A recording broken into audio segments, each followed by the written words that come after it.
Hello everyone, कैसे हैं आप सब। आई होप आप सब बहुत बढ़िया हो और आप और आपकी फैमिली घर पे बिल्कुल सेफ है। तो चलिए, मुझसे बहुत बच्चों ने पूछा कि सर सीए, सीएस, सीएमए में क्या फर्क है। तो ये वीडियो स्पेशली उन्हीं बच्चों के लिए है। आपसे रिक्वेस्ट है वीडियो को पूरा देखना और पूरी नॉलेज लेना कि बेसिक फर्क क्या है। ठीक है, मैं बेसिक फर्क पे आऊंगा। बहुत सारी वीडियोस आपको यूट्यूब पे मिल जाएंगी, पर मेन मैं चीजें, प्रैक्टिकल चीजें डिस्कस करूंगा कि सीए, सीएस, सीएमए में क्या फर्क है। अच्छा, सबसे पहले तो मैं एक चीज लिख देता हूं आपके सामने कि CA is equals to CS is equals to CMA. ठीक है, तो ये मैंने क्यों लिखा, ये मैंने इसलिए लिखा क्योंकि बिल्कुल क्लियर चीज है कि इन तीनों कोर्सेज में से कोई छोटा बड़ा कोर्स नहीं है। ठीक है, तीनों बिल्कुल इक्वल है, बिल्कुल सेम लेवल पे है। आपको मार्केट में लोग मिल जाएंगे जो बोलेंगे कि कोई बड़ा है कोई छोटा है। तो सबसे पहली बात दिमाग में आपको ये डालना है कि तीनों कोर्स बिल्कुल एक है। आपको चुनना है कि आप कौन से कोर्स को प्रेफरेंस दे सकते हैं। तो चलिए इसको स्टार्ट करते हैं। सबसे पहले हम ये समझते हैं कि सीए एक इंस्टीट्यूट रन करता है सीए कोर्स को, जिसका नाम है ICAI, institute of chartered accountants of India. CS run करता है एक इंस्टीट्यूट जिसका नाम है ICSI, institute of company secretaries of India. और सीएमए कोर्स रन करता है ICMAI, institute of cost and management accountants of India. अच्छा, मैं आपको एक छोटा सा डिफरेंस बताता हूँ। ये तीनों के तीनों इंस्टीट्यूट सेंट्रल गवर्नमेंट द्वारा एस्टैब्लिश्ड हैं, पार्लियामेंट से इनका लॉ पास हुआ है। तो आइए जरा लॉ कौन सा पास हुआ है। CA act 1949, CA act 1949 ICAI को एस्टैब्लिश करा है। ठीक है, सीएस के लिए भी है सीएस एक्ट 1980, ओके, और सीएमए के लिए भी है भाई CMA एक्ट 1969। तो तीनों के अपने अपने कानून हैं, अपने अपने लॉ हैं, जिनसे ये ऑटोनॉमस बॉडीज हैं जो कि गवर्न करती हैं। अच्छा, इसमें मेन चीज ये आती है कि भाई तीनों के अपने लॉ हैं, जिसमें आपको अगर मैं एक फर्क समझाऊं तो आपको ये 1949 दिख रहा होगा। आप तीनों में देखेंगे सबसे पुराना जो लॉ है वो सीए एक्ट 1949 है। माय फ्रेंड्स, यही एक बहुत इंपॉर्टेंट चीज है समझने वाली कि 1949 में अगर ये पास हुआ था सेंट्रल गवर्नमेंट द्वारा, तो सबसे ज्यादा जो फेमस अगर आप कह सकते हो तो सीए कोर्स फेमस है, क्योंकि सबसे पुराना कोर्स है। सीएस एक्ट 1980 में बना, सीएमए एक्ट 1969 में बना। तो आज की डेट में तो मैं कहूंगा कि कोई भी चीज फेमस या नॉन फेमस नहीं, सारे ही फेमस हैं, सारे ही इक्वली अच्छे हैं। मैं खुद सीएस इंस्टीट्यूट का मेंबर हूं, मैं सीएमए बनने वाला हूं कुछ महीनों के अंदर। ठीक है, तो मैं कहूंगा कि आपको तीनों ही कोर्स क्या है, बहुत बढ़िया है। तो आइए अब मैं इसकी बेसिक फर्क की बात करता हूं कि इसमें फर्क क्या है। मेन सीए कोर्स ज्यादा फोकस करता है अकाउंटिंग। सीए कोर्स ज्यादा फोकस करता है अकाउंटिंग, ऑडिटिंग, इनकम टैक्स। ये तीन बहुत बहुत नीश एरियाज हैं जो कि सीए कोर्स के लिए बड़े बड़े ज्यादा इंपॉर्टेंट है। अकाउंटिंग, ऑडिटिंग और इनकम टैक्स। मैं आपको समरी में समझा देता हूं। अकाउंटिंग आप लोगों ने 12th में पढ़ी है, आपको पता है फाइनेंशियल अकाउंटिंग क्या है। और ऑडिटिंग का मतलब है उसी अकाउंट्स को चेक करना। तो ऑडिटिंग सिखाई जाती है आपको सीए कोर्स में। इनकम टैक्स ऑब्वियसली बिल्कुल नई चीज है। ये पूरा एक कानून है जो आपको पढ़ाया जाता है, जिसमें कि आप लोग ये सीखते हैं कि एक जो पर्सन है वो अपना इनकम टैक्स कैसे पे करता है, बहुत सारे कॉर्पोरेट्स हैं वो कैसे इनकम टैक्स पे करते हैं। तो ये सब चीजें मोटी मोटी सिखाई जाती है।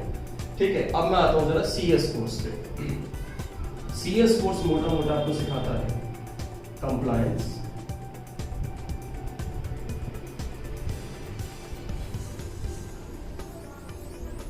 कंप्लायंस ऑडिटिंग, कंप्लायंस ऑडिट कह सकते हो आप इसको। थर्ड,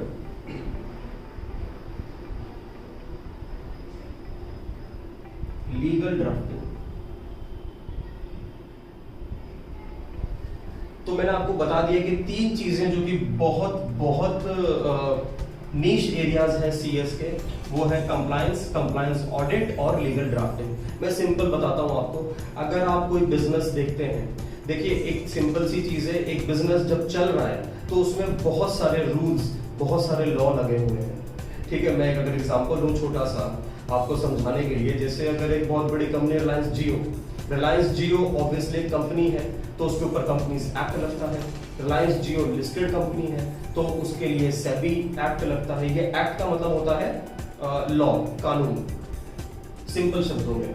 तो अगर देखा जाए तो इन सब के ऊपर ये लॉ लग रहे हैं। मैंने तो दो चीजों का नाम लिया, ऐसे बहुत सारी चीजें हैं जो एक कंपनी के ऊपर लगती हैं, तो उसको कहा जाता है कंप्लायंस। कंप्लायंस का मतलब है वो जो लॉ जो कि एप्लीकेबल है उस कंपनी पे, उसको फॉलो करवाना।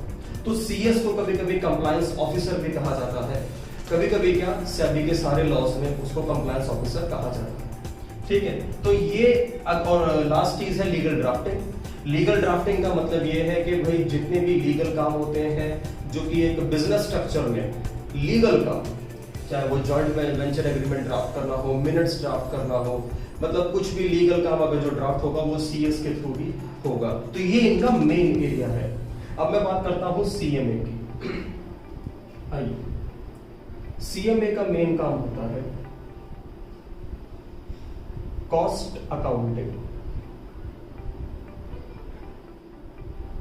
कॉस्ट ऑडिट,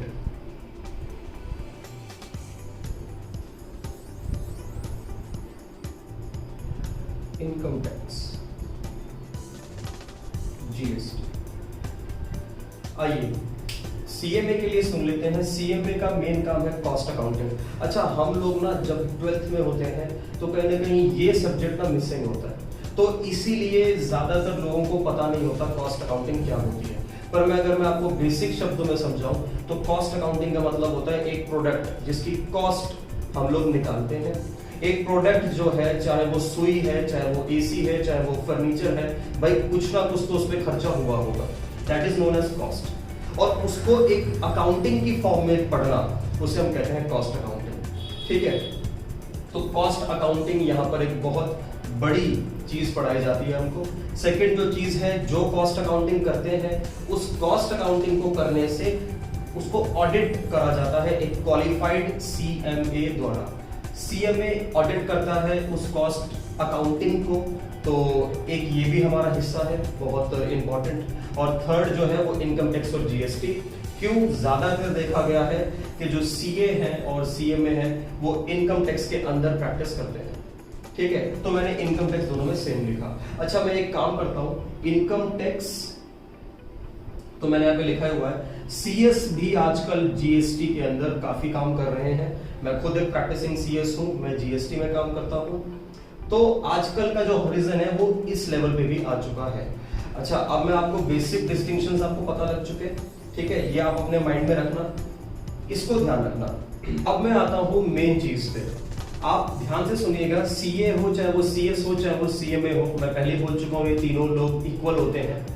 अच्छा, एक बात बताता हूं बड़ी इंपॉर्टेंट, कि जितने भी ये प्रोफेशनल कोर्सेज हैं, चाहे वो सीए है, सीएस है, सीएमए है, ये स्टार्टिंग के 2 साल या 2 साल बोलूं या 2 लेवल बोलूं, स्टार्टिंग के 2 लेवल इनके लगभग सेम होते हैं। मैं एग्जांपल से बताता हूं, जैसे सीए में सीए फाउंडेशन होता है पहला लेवल, सीएस में सीएस ईईटी होता है, executive entrance test, CMA foundation, ये तीनों लेवल लगभग सेम होते हैं।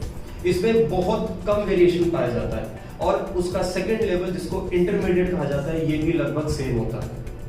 तो यानी कि 2 लेवल तक तो सबको सेम चीज ही पढ़ाई जाती है। वो तीनों प्रोफेशनल कोर्स है, लगभग सेम चीजें ही पढ़ाई जाती हैं उनको, चाहे वो टैक्सेशन हो, चाहे वो अकाउंटिंग हो, चाहे वो कंपनी लॉ हो, चाहे वो कमर्शियल लॉज हो, कुछ भी हो, वो सब बिल्कुल सेम पढ़ाया जाता है।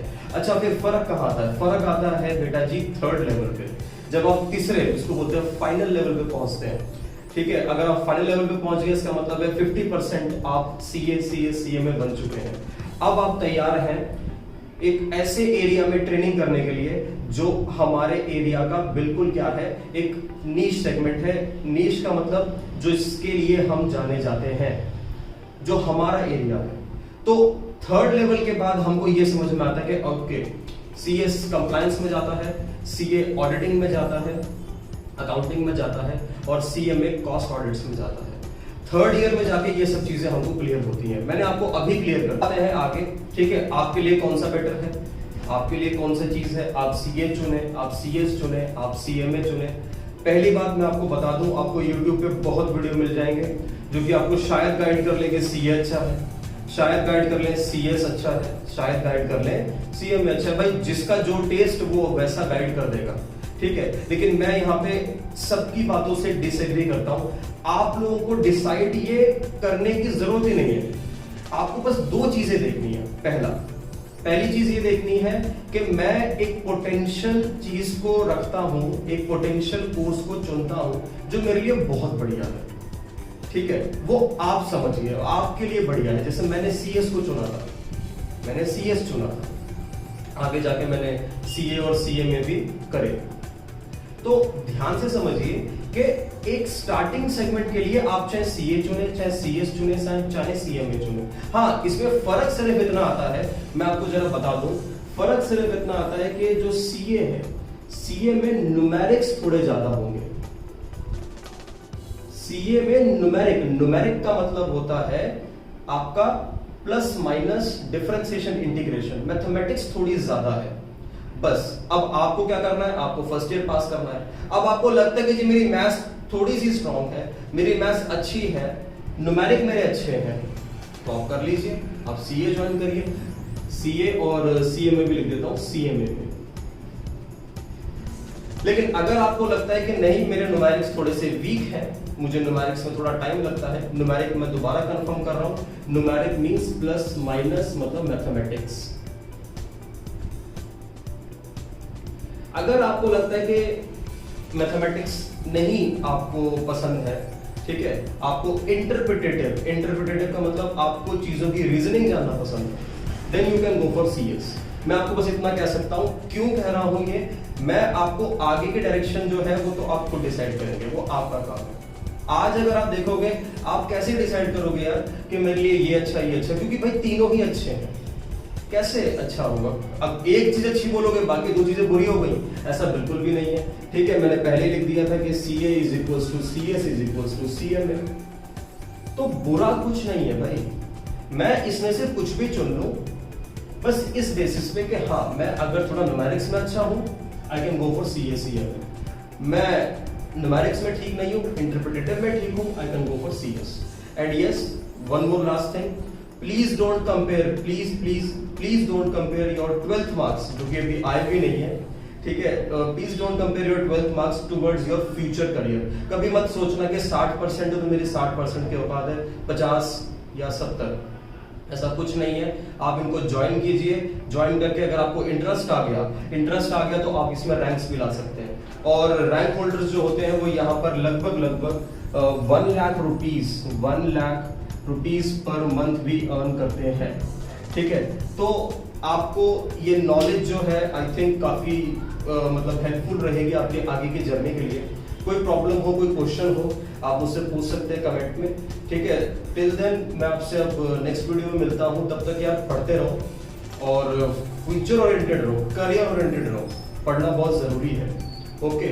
और दूसरों को भी सिखाओ, दूसरों को भी शेयर करो ताकि उनका भी भला हो, क्योंकि हम सब लोग, चाहे वो टीचर है चाहे स्टूडेंट है, हम सब लोग एक नेटवर्क है, नेटवर्किंग से ही काम चलता है। तो चलिए, जय हिंद, थैंक यू।